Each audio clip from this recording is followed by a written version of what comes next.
On continue à parler de la ville de demain dans cette deuxième partie de la Côte Immo. La ville, un objet curieux, un objet vivant.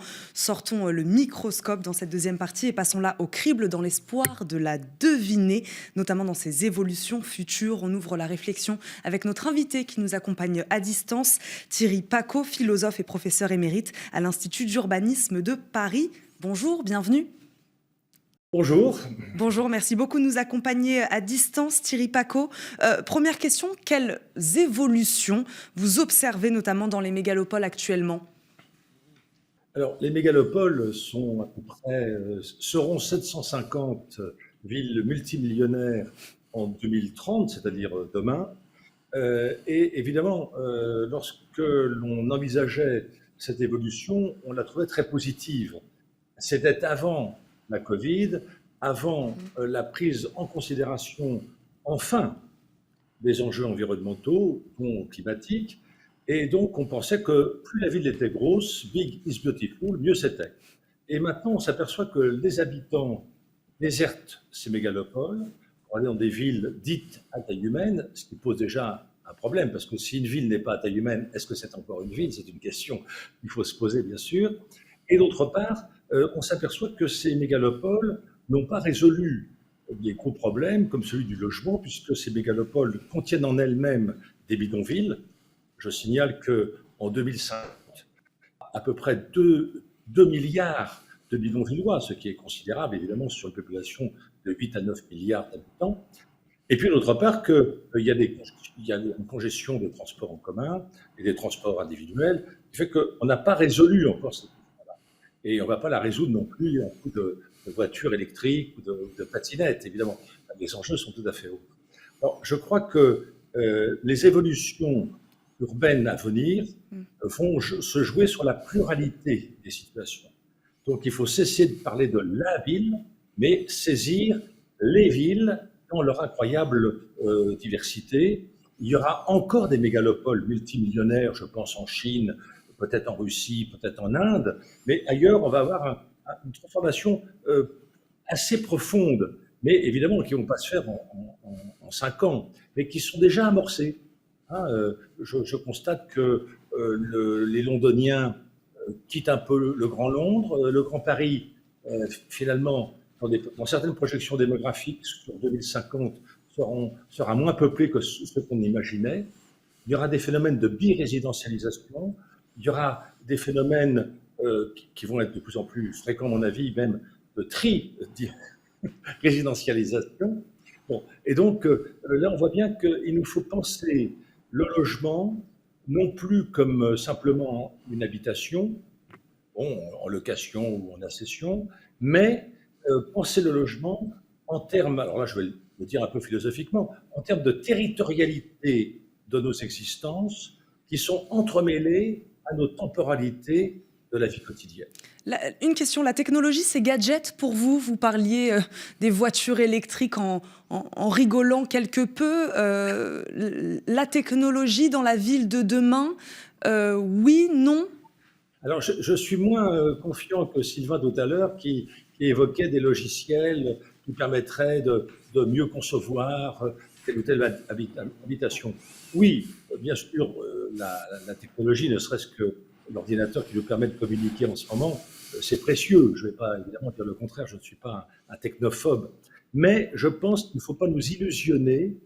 Je pense que partout, il faut que ce soit l'humain qui prime et qu'il ne devienne pas l'appendice d'une machine numérique qu'il ne pourrait pas du tout contrôler parce qu'elle aurait ses propres algorithmes qui viendraient finalement nous subordonner. Alors, c'est une question très intéressante parce que j'entendais un haut responsable européen nous expliquer qu'il fallait que dans les 3-4 ans, on arrête les voitures à moteur à explosion, qu'on ait tous des voitures électriques, et c'était ça l'avenir écologique. Or, ce n'est pas posé la bonne question. Si on écologise notre esprit, il faut qu'on réfléchisse d'abord à qu'est-ce que c'est que des déplacements qui seraient écologiques. Si on maintient le système automobile avec ses autoroutes, avec ses garages, qui seront simplement des bornes de recharge électrique, mais ça reviendra au même, avec son système d'assurance, avec son système d'accident, etc., on ne sort pas de la situation.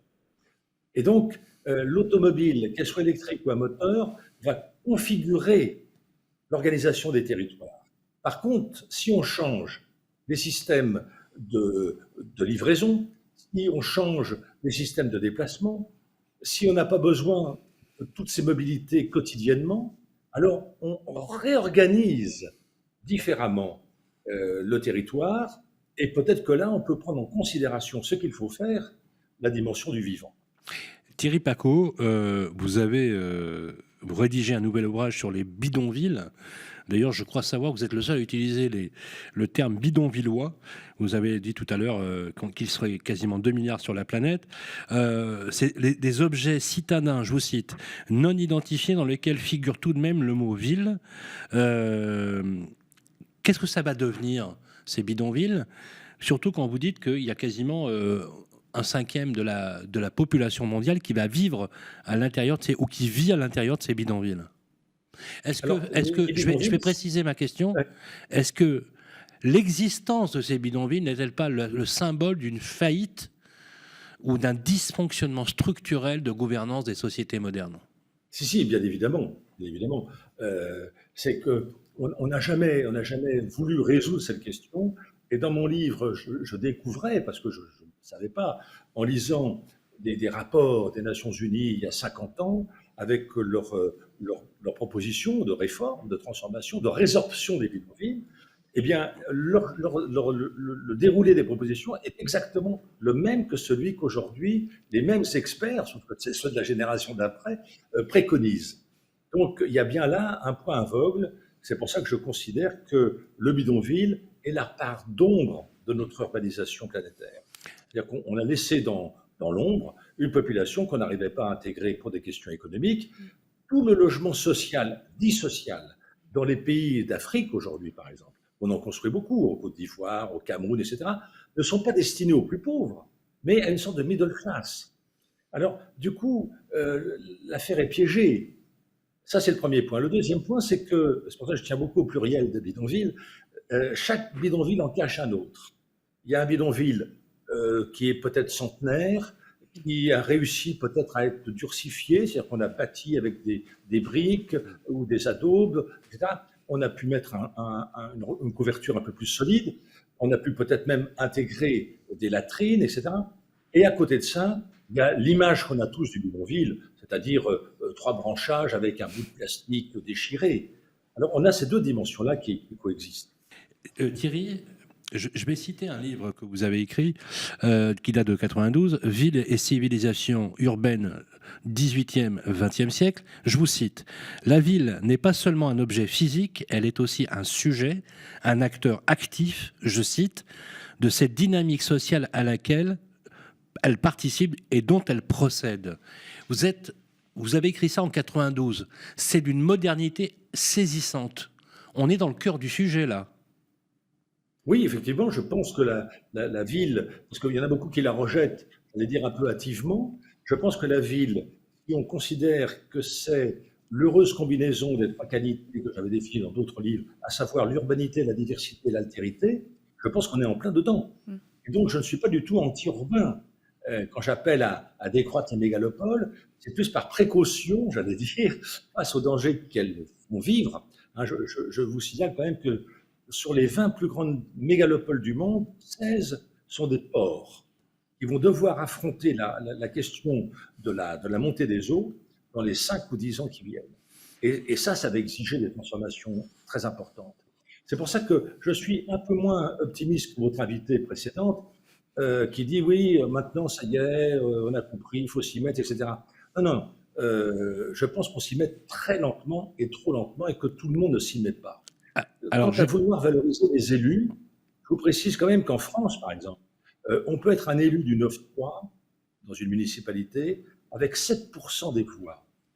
Donc là, on est au cœur de la question de ce que j'expliquais déjà en 92, c'est-à-dire que pour qu'il y ait un esprit de la ville, il faut qu'il y ait des citadins convaincus que la civilisation s'inscrit dans les murs de la ville et ils doivent être partie prenante. Même les enfants, tous les citadins, tous ceux qui sont là, doivent prendre en charge la transformation même de leur propre territoire. Merci beaucoup Thierry Pacaud d'avoir répondu à toutes nos questions aujourd'hui, de nous avoir fait l'honneur de partager ce qui vous anime, cette ville de demain. Je me permets, il nous reste quelques secondes. La ville de demain, elle sera diverse. On saura intégrer la diversité. Ou elle ne le sera pas. Il faut impérativement. Ouais. Eh ben, merci beaucoup d'avoir été avec nous. Je rappelle, vous êtes donc philosophe et professeur émérite à l'Institut d'urbanisme de Paris.